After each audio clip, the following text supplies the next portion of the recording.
ต้องงายแล้วสัก9 โมงครูโรงเรียนต้นแก้วประดุงวิทยาจะลดมารับฐานะเป็นกรรมการการศึกษาปรึกษาหารือขยายการเรียนเพราะโรงเรียนนี้ถึงม.3 ม.ต้นจะขยายตั้งแต่เป็นม.ปลายตั้งแต่ม.4 5 6ต้องปรึกษาหารือกันก่อนเอาละวันนี้ขอความผาสุขความสวัสดีโชคดีเนอะโยมเนอะอายุวันโนสุขังพลังพบกันใหม่โอกาสหน้าเจริญพร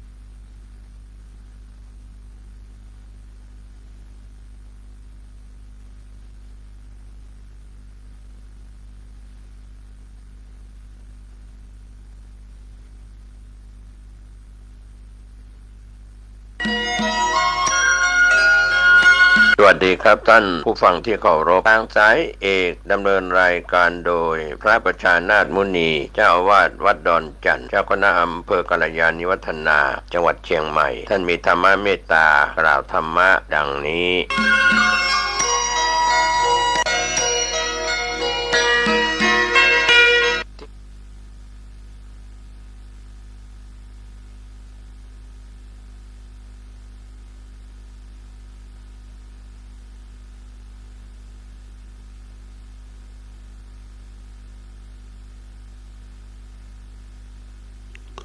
คำว่าสติเป็นคำว่าบริสุทธิ์บุคคลที่มีสติ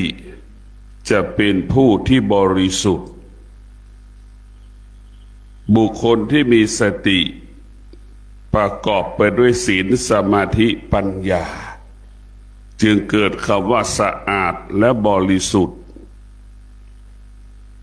คำว่าสะอาดบริสุทธิ์เป็นสิ่งที่มีค่าและมีความหมายสำหรับคนทุกคนสติจึงมีพลังจึงมีอำนาจควบคุมโลกทั้งโลกควบคุมคนทั้งโลกพวกเราทั้งหลายศาสตร์ใดๆความรู้ใดๆก็ไม่สามารถควบคุมโลกใบนี้ได้ไม่สามารถควบคุมจิตใจเราได้มีแต่ธรรมะหมายถึงสตินี่แหละที่จะควบคุมจิตเราได้ที่จะควบคุมคนทั้งโลกได้สติจึงเป็นต้นกำเนิดของธรรมธรรมทั้งหลายก็เกิดจากสติผู้ปฏิบัติธรรมทั้งหลายจะต้องอาศัยสติเป็นผู้ที่ศึกษาค้นคว้าเรียนรู้ดังคำว่าเรานั่งสมาธิเราก็ต้องมีสติรู้สึกตัวเรานั่งสมาธิเราก็ต้องมีสติรู้ลมหายใจเข้ารู้ลมหายใจออกสั้นก็รู้ยาวก็รู้หายใจละเอียดก็รู้หายใจหยาบก็รู้ขณะที่เรานั่งสมาธิเราก็รู้สึกตัวว่าสภาพจิตเรามันอึดอัดเราก็รู้เรานั่งสมาธิ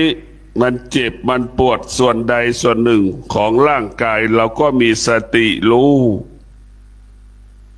ในตัวรู้หรือในตัวสติก็ต้องประกอบไปด้วยตัวปัญญา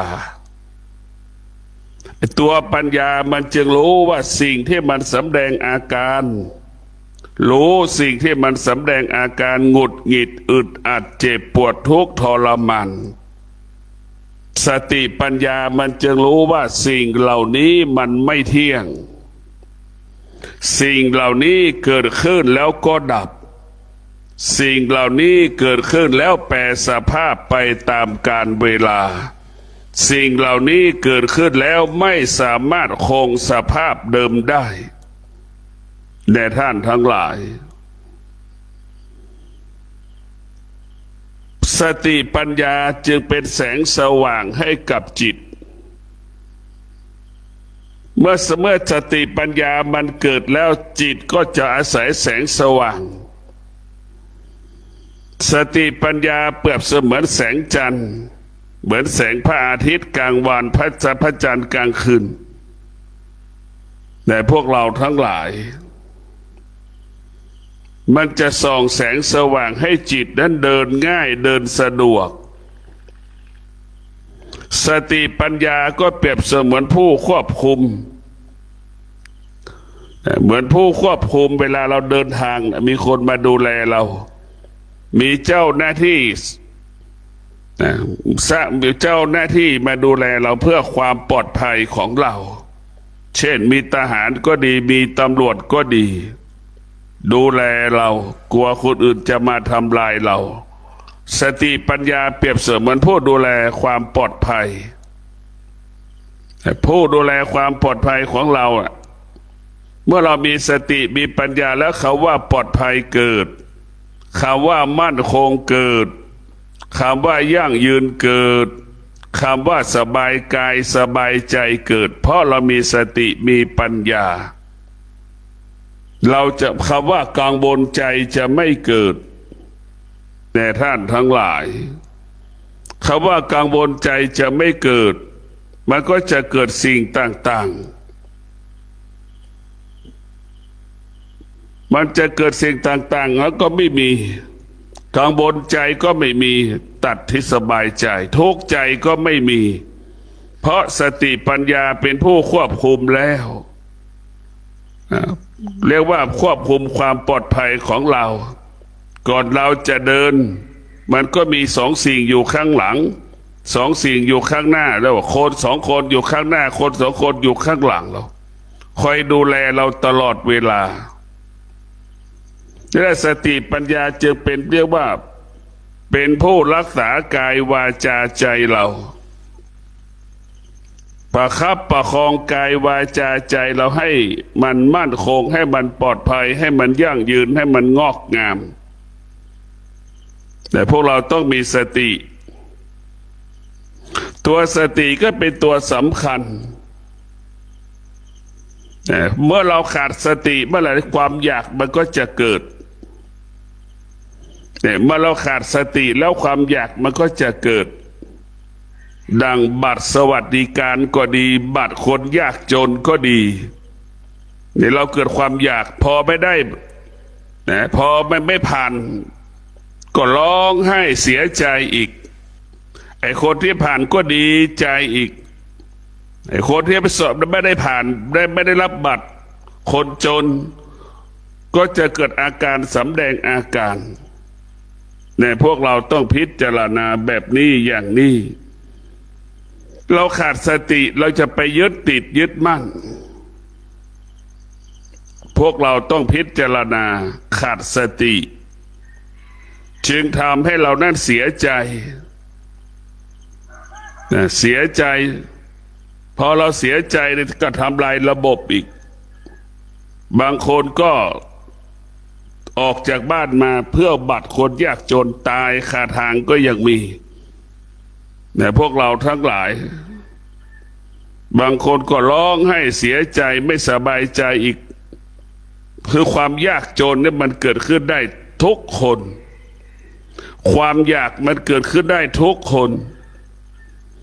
ความอยากมันเป็นปกติถ้าเราขาดสติความอยากนั้นจะเกิดขึ้นรุนแรงจิตเราจะควบคุมความอยากไม่ได้ ความอยากทั้งหลายก็เหมือนฤดูสัตว์ที่มันจะผสมพันธุ์กันแหละมันรุนแรงแบบนั้นแหละช้างมันจะรุนแรงเลยเนี่ยสัตว์แต่ละชนิดก็รุนแรงเพราะความอยากมันเป็นแรงกระตุ้นให้เรานั้นทำผิดทำสิ่งที่ไม่ดีเราจะได้ความอยากมันรุนแรงเหมือนรถแมคโครเหมือนรถแมคโครเหมือนรถแท็กเตอร์แหละมันแรงมันแข็งแบบนั้นแต่พวกเราต้องพิจารณาชีวิตของเรานะต้องประกอบไปด้วยธรรมธรรมก็คือสตินี่แหละ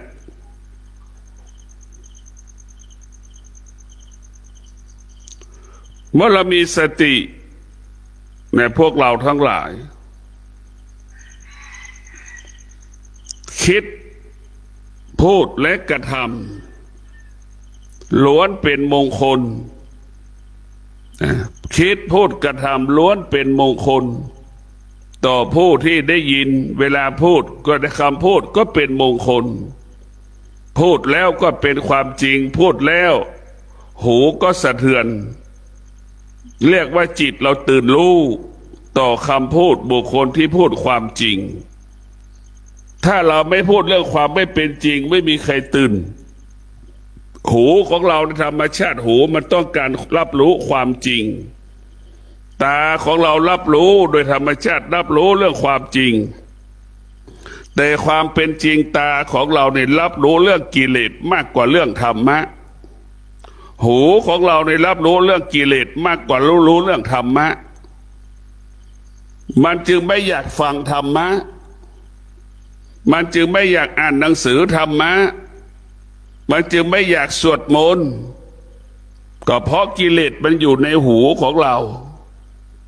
หูของเรามันไม่อยากรับรู้เรื่องกิเลส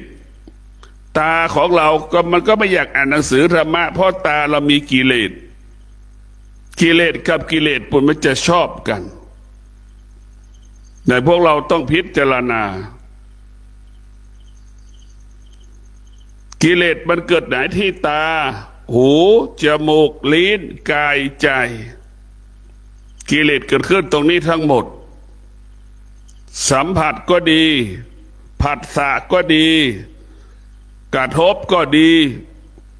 มันเกิดที่ตาหูจมูกลิ้นกายใจทั้งหมดพวกเราต้องมีสติมันถึงยาก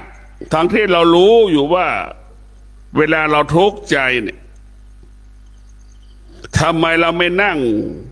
หน้าพระประธานทำไมเราไม่นั่งต่อหน้าพระพุทธรูปเราถือว่าพุทธรูปเป็นสิ่งที่ดีที่สุดสำหรับคนทุกๆคนกราบไหว้แบบสนิทใจแต่เวลาเราทุกข์ใจกลับไปเห็นพระที่มีกิเลสไปให้แก้ปัญหากับเรา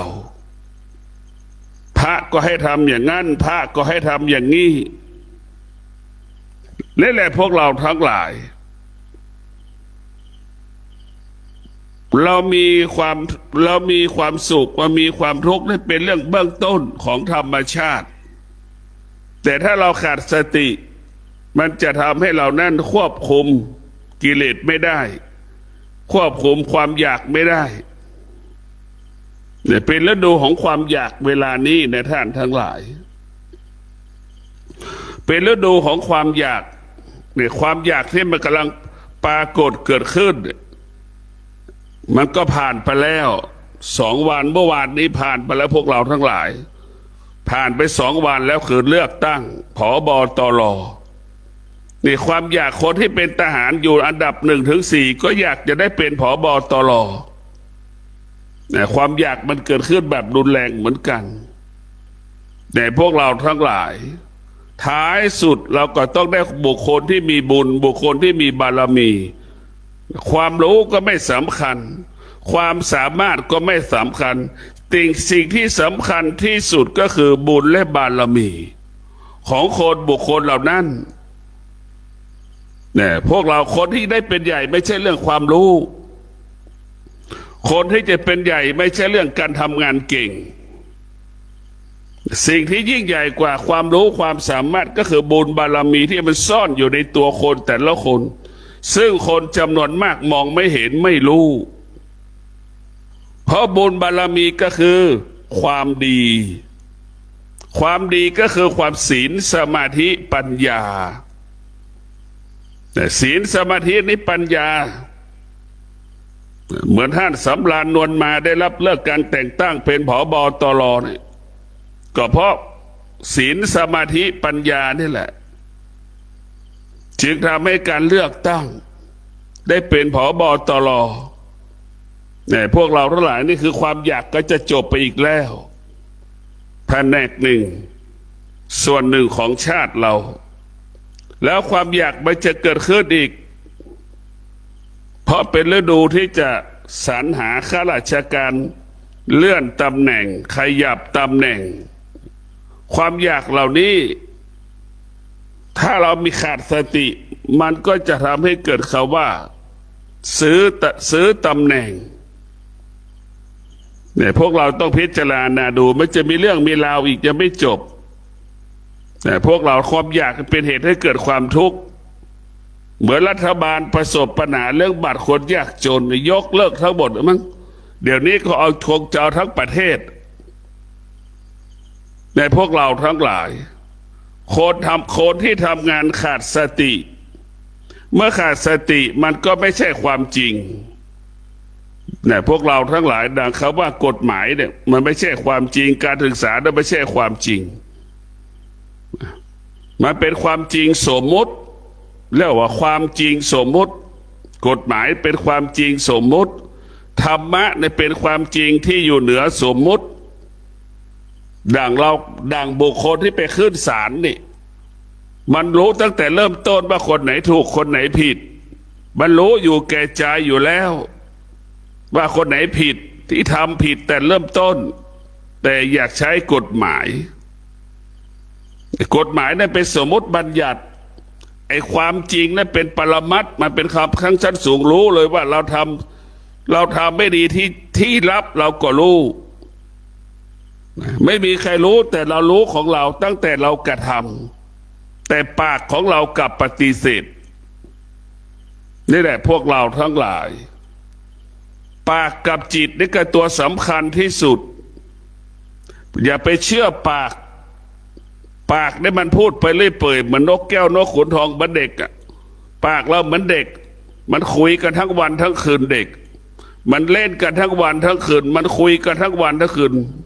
นั่นแหละคือปากมันพูดเรื่องไร้สาระความจริงที่แท้จริงไม่มีใครพูดความจริงที่แท้จริงไม่มีใครพูดให้ใครฟังเนี่ยมาที่เราฟังกันคือความไม่เป็นจริงทั้งสิ้นความจริงอยู่ที่จิตความไม่เป็นจริงอยู่ที่ปากให้เราเข้าใจอย่างนี้ความจริงที่แท้จริงอยู่ที่จิตไอ้ความไม่เป็นจริงอยู่ที่ปากดังพ่อแม่สามีภรรยาลูกจำนวนมากพูดความจริงให้กันและกันไม่หมดไม่จบสามีภรรยาพ่อแม่ลูกพูดความจริงซึ่งกันและกันไม่หมดไม่จบนี่คือความจริงของโลกเป็นเช่นนี้นะเมื่อเรารู้อย่างนี้แล้วว่าแม้กระทั่งแม่เราเป็นลูกแม้กระทั่งพ่อเราเป็นลูกเราก็ยังพูดความจริงให้กับพ่อกับแม่ไม่หมดถ้าเราคิดได้แบบนี้เราก็จะไม่ถูกบุคคลอื่นหลอกเราจะไม่ถูกบุคคลอื่นหลอกทุกวันนี้เราขาดสติพอขาดสติแล้วมันก็เกิดความอยากเมื่อความอยากมันเกิดพวกเราทั้งหลายมันจึงเกิดปัญหามาอีกความอยากมันเกิดมันจึงเกิดปัญหาสารพัดปัญหามันไม่รู้จบแต่พวกเราทั้งหลายจะต้องพิจารณาความอยากทั้งหลายแต่มันไม่มีคำว่าจบสิ้นสลับหัวใจมนุษย์เราจะเป็นต้องความอยากแบบเสมือนหมาที่มันหิวข้าวนะพวกเราทั้งหลายความอยากทั้งหลายก็เหมือนหมูที่เราเลี้ยง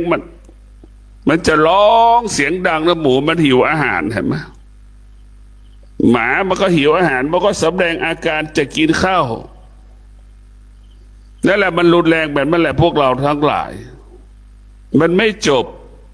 มันต้องจบด้วยสติทุกอย่างต้องจบด้วยสติสติมันจะต้องอาศัยสัจจะวิริยะขันติ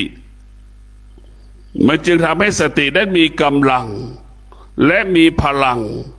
ขับเคลื่อนแต่พวกเราทั้งหลายสติเป็นผู้ใช้ความอดทนสติเป็นผู้ใช้วิริยะภาคเพียรสติผู้ใช้สัจจะเรียกว่าความอดทนเปรียบเสมือนอาวุธของสติสติเป็นผู้กำจัดสิ่งที่ไม่ดีเช่นกิ่งไม้ต้นไม้มันหักกลางถนนเนี่ยสติมันเปรียบเสมือนสติมันมีมีดก็คือความอดทนถึงแม้ต้นไม้จะใหญ่มันก็จะนั่งฟันถึงแม้มีดมันจะเล็กมันก็จะนั่งฟันค่อยๆฟันไปจนถึงที่สุดต้นไม้ต้นนั้นก็สามารถย้ายได้รถก็วิ่งผ่านคนก็วิ่งผ่านง่ายสะดวกได้นี่แหละคือสติในตัวสติมันจะต้องอาศัยเครื่องมือก็คือความอดทนวิริยะภาคเพียรนี่สำคัญที่สุดในพวกเราต้องมีสติมีวิริยะภาคเพียรในการดำเนินชีวิตในการประกอบอาชีพของเราถ้าเรามีสติมีสัจจะมีวิริยะมีขันติเราจะทำอะไรก็แล้วแต่มันจะล้วนแต่คำว่าสะอาดบริสุทธิ์จะทำอะไรก็แล้วแต่ล้วนเป็นประโยชน์เกิดประโยชน์เราจะทำอะไรก็แล้วแต่ล้วนเป็นความจริงทุกคนรับได้ทุกคนสรรเสริญทุกคนต้อนรับสิ่งที่เราคิดสิ่งที่เราพูดสิ่งที่เรากระทำมันเป็นประโยชน์ต่อสาธารณชนเป็นประโยชน์ต่อมหาชนนี่แหละอำนาจของสติสัจจะวิริยะขันติจึงมีอำนาจและมีพลังที่จะเปลี่ยนแปลงชีวิตเราได้ที่จะเปลี่ยนแปลงพฤติกรรมเราได้เมื่อเราขาดสติเราก็ขาดวิริยะภาคเพียรขาดความอดทนเราก็ไม่สามารถที่จะไม่สามารถจะทำตามที่เรากำหนดได้เรากำหนดจะนั่งสมาธิ3 ชั่วโมงก็ยังทำไม่ได้ก็5 ชั่วโมงก็ทำไม่ได้6 ชั่วโมงก็ทำไม่ได้นี่แหละเราขาดสติจะทำให้จิตเราอ่อนแอกิเลสก็จะมาเข้าแทรกกิเลสเนี่ยมันกลัวอะไรมันกลัวที่สุดมันกลัวความสงบ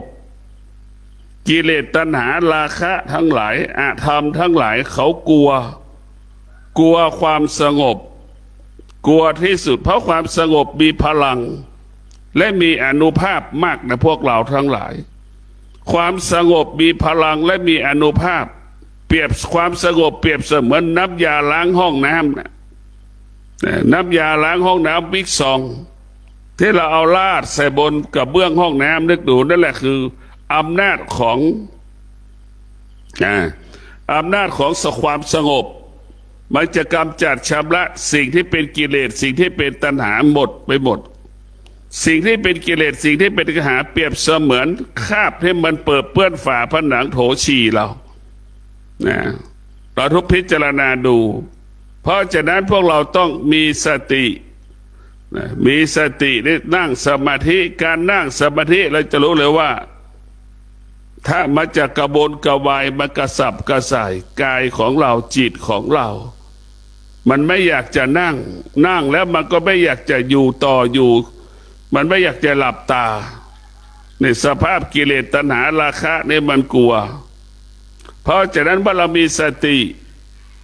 มีสัจจะมีวิริยะมีขันติแล้วเราจึงจะควบคุมจิตเราได้เหมือนเราควบคุมควายช้างม้าได้ในพวกเราทั้งหลายวัวควายช้างม้าไม่มีกำลังเท่ากับกำลังสติจิตเรามีสติแล้วมันจะมีกำลังมาก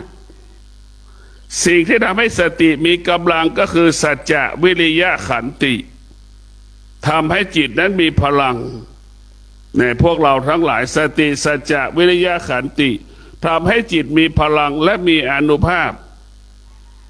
สติสัจจะวิริยะขันติเปลี่ยนแปลงการเป็นมนุษย์ดังเจ้าชายสิทธัตถะมีสติมีสัจจะมีวิริยะขันติละความว่าเป็นผู้เป็นสามีละคำว่าผู้เป็นภรรยาละคำว่าลูกออกจากกายของตนออกจากจิตของตน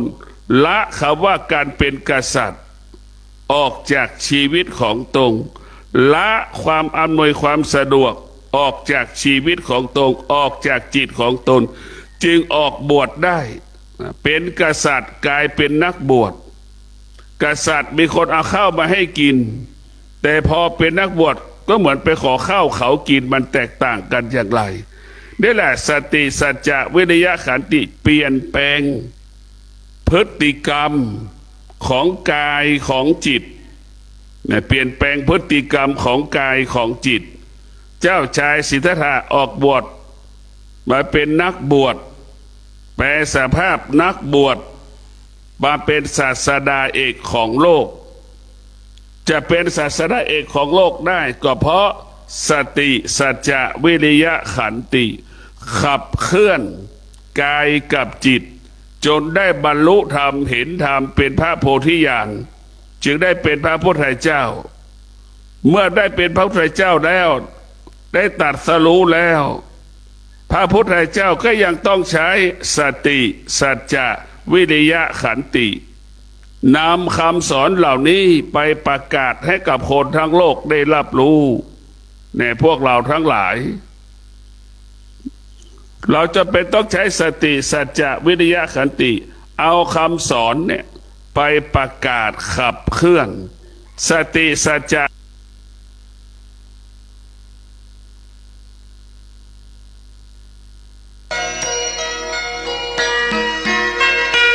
ที่ท่านได้รับฟังจบลงไปแล้วนั้นเป็นรายการทางสายเอกดำเนินรายการโดยพระประชานาถมุนีเจ้าคณะอำเภอกัลยาณิวัฒนาเจ้าอาวาสวัดดอนจันทร์ตำบลทัตตารามอำเภอเมืองเชียงใหม่จังหวัดเชียงใหม่เชิญท่านติดตามศึกษาธรรมะการปฏิบัติธรรมได้ในคราวครั้งต่อไปสำหรับวันนี้สวัสดีครับวัดดอนจันทร์41 ปีแสงธรรมนนทางจากวันนั้นถึงวันนี้ไม่เคยจางพระประชานาถมุนีเมตตาดุจดังแม่น้ำ990ชีวิตคือความหวังที่งดงามโอ้วัดดอนจันทร์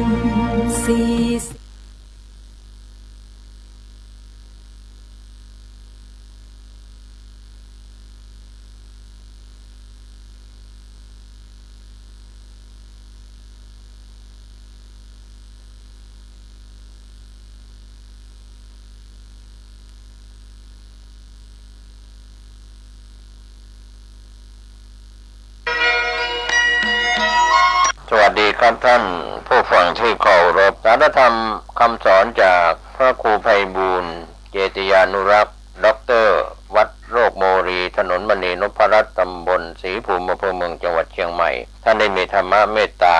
กล่าวข้อคิดประจำวันดังนี้